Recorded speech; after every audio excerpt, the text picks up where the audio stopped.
आज गुरुपौर्णिमा आणि गुणवंत विद्यार्थ्यांचा सत्कार, काय सांगाल सर आज? आज हा खूप आनंदाचा क्षण आहे, कारण शाळेची जी परंपरा आहे ती खूप चांगली आहे आणि गुरुपौर्णिमेचं औचित्य साधून जे आमचे गुणवंत विद्यार्थी आहेत, SSC बोर्ड परीक्षेमध्ये आलेले, 12वी बोर्ड परीक्षेमध्ये आलेले, त्यानंतर शिष्यवृत्ती परीक्षेमधले गुणवंत विद्यार्थी, CET सेलमधले गुणवंत विद्यार्थी यांचा सत्कार करण्याचा योग आला, त्यामुळं आज खूप आनंद होतो आहे आम्हाला. विद्यार्थ्यांना काय सांगाल, भविष्यामध्ये विद्यार्थ्यांनी काय केलं पाहिजे? विद्यार्थ्यांनी अशीच मेहनत करावी, जिद्दीनं चिकाटीनं अभ्यास करावा, शाळेचं आणि पालकांचं नाव मोठं करावं आणि शाळेची परंपरा कायम ठेवावी, हीच त्यांना मी अपेक्षा व्यक्त करतो. प्रशासकीय अधिकारी अमरभैया मोरे साहेब भाषणामध्ये म्हणाले की पुढच्या वर्षी 75चा सुवर्णमहोत्सव आहे.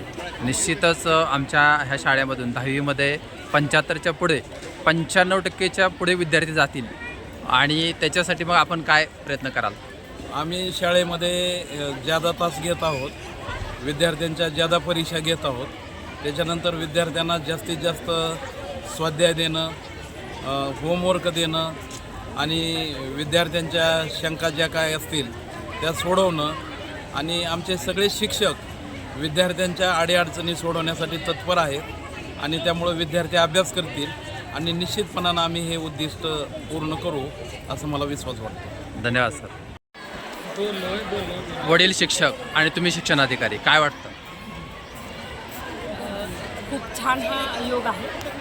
माझ्या बाबांनी मला आणि माझ्या इथल्या जनता विद्या मंदिरच्या गुरुजनांनी मला घडवलं आणि याच ठिकाणी पुन्हा येण्याची, या शाळेतील गुणवंत विद्यार्थ्यांचा सत्कार करण्याची संधी मला या ठिकाणी लाभली. त्याबद्दल मी माझं अनुभव समजते आणि या शाळेची जी गौरवशाली परंपरा आहे ती पुढे कसं वाढीस लागेल यासाठी या सर्व शिक्षक वृंदाला मी पुन्हा एक आवाहन करते की जसं 10वी-12वीचे निकाल सध्या अबाव 90 आहे तसं 100% होईल आणि जे काही आणखी MCBC असेल किंवा इतर कसे युनिट वाढतील यासाठी आपण सगळेजण मिळून प्रयत्न करूयात.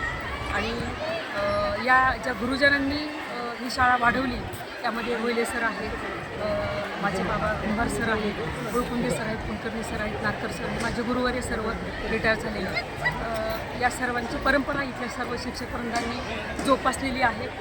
त्यांना या ठिकाणी मी शुभेच्छा देते आणि या जनता विद्या मंदिरच्या गुणवंत विद्यार्थी सत्कार समारंभाच्या निमित्ताने त्या विद्यार्थ्यांनाही या ठिकाणी शुभेच्छा देते आणि मला या ठिकाणी सगळ्यांनी बोलावले त्याबद्दल त्यांचे आभार व्यक्त करते. बरं मॅडम, आपण या शाळेच्या विद्यार्थ्यांनी असं कधी वाटलं होतं का की विद्यार्थी दशेमध्ये मी ह्या लातूर जिल्ह्याची शिक्षणाधिकारी होईल आणि ह्याच शाळेमध्ये येईल? असं कधी वाटलं नाही, मात्र 10वीच्या नंतर हळूहळू एक प्रशासनात येण्याची मला संधी मिळाली आणि त्या ठिकाणी मी स्वतः एक उस्मानाबादमध्ये विस्तार अधिकारी, गट शिक्षणाधिकारी किंवा शिक्षणाधिकारी पदावर काम केलं.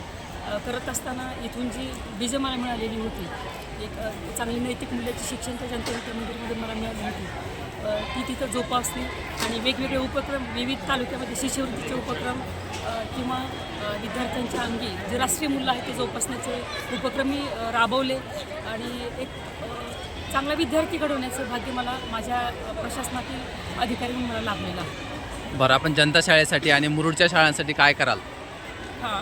येत्या पुढील वर्षामध्ये जनता शाळेचा अमृत महोत्सव समारंभ आहे, यासाठी एक माजी विद्यार्थ्यांचा संघ स्थापनेचं आमचं नियोजन आहे संस्थेच्या माध्यमातून आणि ही शाळा आणखी भौतिकदृष्ट्या किंवा गुणवत्तेच्या दृष्टीनं अधिक कशी समृद्ध होईल तसं आम्ही सामूहिक प्रयत्न करणार आहोत आणि ज्या मातीतून मी घडले की त्याच गावासाठी, त्या मातीसाठी आणखी चांगले प्रयत्न, इथले विद्यार्थी अधिक संस्कारक्षम व्हावेत, इथले विद्यार्थी हे एक चांगले नागरिक व्हावेत यासाठी या शाळेच्या मदतीनं, या शिक्षकांच्या मदतीनं, माझ्या विद्यार्थ्यांच्या मदतीनं आम्ही प्रयत्न करणार आहोत. धन्यवाद मॅडम.